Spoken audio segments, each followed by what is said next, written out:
Welcome back to another episode where today we are going to talk about the Goldback.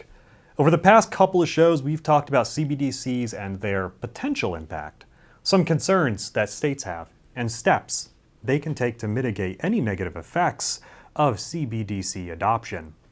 At the end of our last video, we promised to showcase the Goldback as it offers a unique way of looking at currency that states may want to consider in the near future.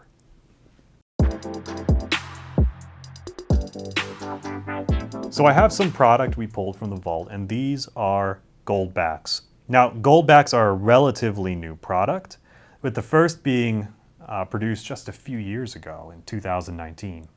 And yet it's a unique gold product, and it is gold.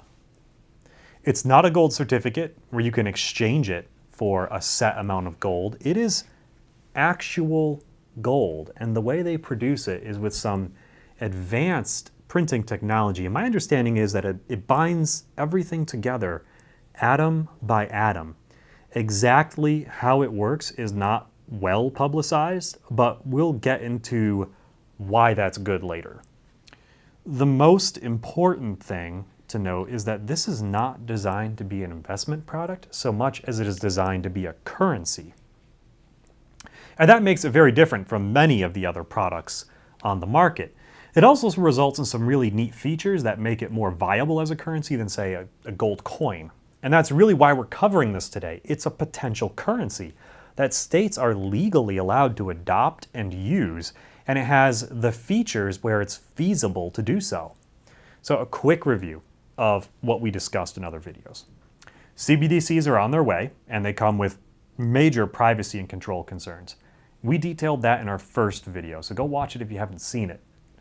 In the next video, we discussed that states have the right to issue their own currencies as long as they're either gold or silver per Article 1, Section 10 of the US Constitution. And then that led us here to the Goldback.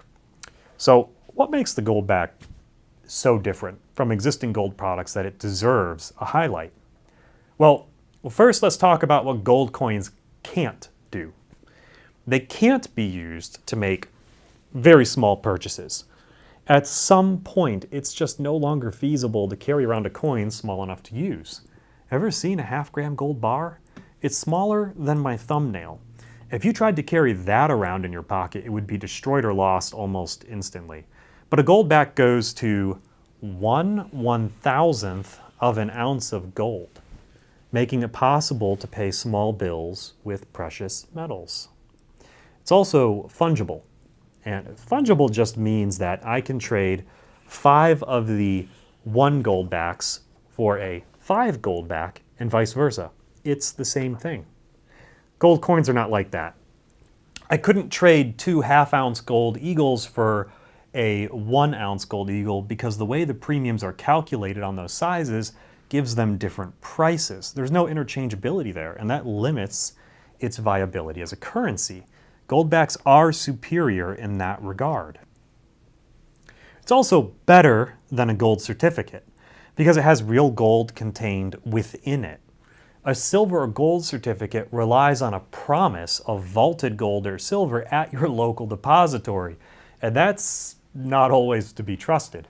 It's possible for a gold or silver certificate to be printed at a higher rate than whatever is available in the depository. So you do have to trust your local institutions and whatever reporting they're willing to give you. With a gold note, like the Goldback, you don't have to wonder what's in a vault somewhere. The gold is in the note itself, and it's recoverable. So these are also very difficult to counterfeit. I'm not sure if they've ever been counterfeited, but I'm sure they could be. Anything can be faked. But I mentioned they use really advanced technology to print these things, and that's part of the deal. It's much harder to fake a Goldback than it is to fake a gold coin. And we think counterfeiters are more likely to take the risk in faking gold coins for bigger payouts with less work. So those are some of the key features that make it different from coinage that also make it ideal for use as a currency for trade. And let's take a look at how that's gone so far. Now, according to Goldback, the company that makes these, up to half of small businesses would be willing to accept Goldbacks as a form of currency to pay for goods and services. Those are some impressive numbers, and the growth in production seems to hold up to that statistic. If the quarterly production numbers are to be believed, since 2019, Goldback quantity has increased by over 50x. Those are stellar numbers and shows there is demand for this type of currency. So we love the fact that this is creating affordable gold ownership and lowering the barrier to entry into metals for people. We love that the operation is growing fast, and we love some of the features of this product that make it viable as a currency. And we haven't even touched on the artwork, but I mean, look at it. It's beautiful. Beautiful designs, very well detailed, and completely appropriate for the intended use case. But everything has pros and cons, and we're going to highlight some of the things that we don't love as well. The first and most important thing is that these are relatively fragile compared to regular dollars. Currency needs to be especially durable as it's changing hands and being handled, folded, creased, and we think that the dollar has the Goldback beat in terms of how tough it is. If you've ever seen a dollar that's been in circulation for a while, you should have an idea what we mean. It's a little heavy on the heart to imagine a gold note like this being folded and torn, but that's exactly what would happen in a standard wallet and with standard care. You are able to buy a special wallet designed to hold Goldbacks and keep them in nice condition, but we think overall durability could be a drawback of the product. Second, business adoption needs robust growth to continue to prove out the idea of gold notes like this as a currency, while the spread of Goldback adoption to 4 states is impressive. We'll be watching for meaningful gains in business adoption to see if this is a trend that will stick. Consumers can buy the Goldback all day, but if they can't spend it, it will be relegated to the role of investment or curiosity rather than currency. And lastly, Goldback exchange at businesses needs to be made as seamless as possible. We live in an everything now culture where virtually everything is on demand at all times. If paying in line becomes a headache, adoption will be hindered as people gravitate towards whatever is simplest for them. But overall, we think this is a great example of a product that could advance the sound money agenda in the future, even if it's not the Goldback specifically that's adopted.